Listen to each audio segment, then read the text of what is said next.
Today I wanted to talk about postmodernism and the nature of hyperreality. It's been on my mind a lot lately.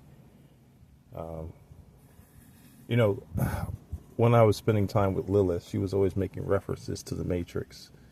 And there's this book that the Matrix is supposed to be based on. It's called Simulacra and Simulation. I can't pronounce the author's name. I just recently bought the book.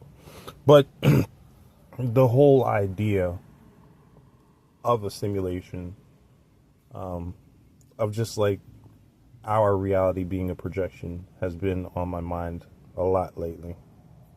So, I mean, this isn't just an abstract intellectual exercise. This is about the world we experience, the illusions we take as truth, and ultimately what this means for the spiritual path.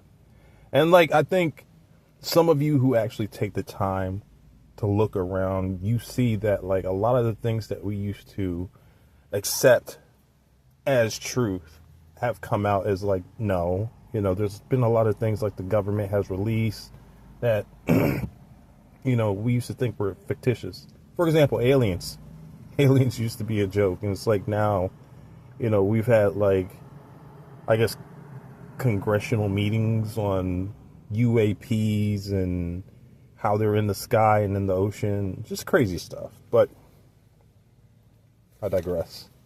So I've been doing some diving into postmodern thought.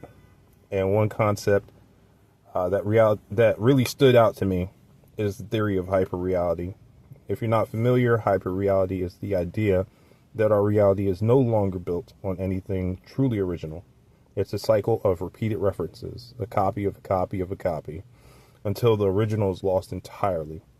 Media, whether it's pictures, books, art, videos, shapes our perception of what is real, and if that's the case, then maybe what we call reality was never real to begin with. So let's take the idea and apply it to something ancient, the biblical creation story.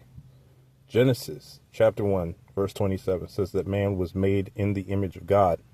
If we break this down, it suggests that God is the original, but man is merely a simulation of God. And here's where etymology comes in. The word image actually comes from the root meaning false representation. That would mean that everything built upon this idea, human civilization, religious institutions, even our own identities, is constructed on a foundation of non-reality. If that's the case, then it makes perfect sense why things can so easily slip into the surreal, the distorted, the hyperreal. We aren't living in reality. We are living in layers of simulacra, layers of illusion. But let's take this further. If our entire perception of reality is based on a false foundation, then what about God? Wouldn't that apply that even God exists within a hyper-real state? And if that's the case, then the only true reality, the only thing that isn't a distortion, would be non-existence. Which leads to a profound and unsettling conclusion. If we are to return to truth, then the only way back is reabsorption into God. This opens up many questions. If we are a false image, do we have agency? If hyperreality is inescapable, can we ever know what is truly real? And most importantly, if we seek enlightenment, are we seeking to awaken or to dissolve back into the original source?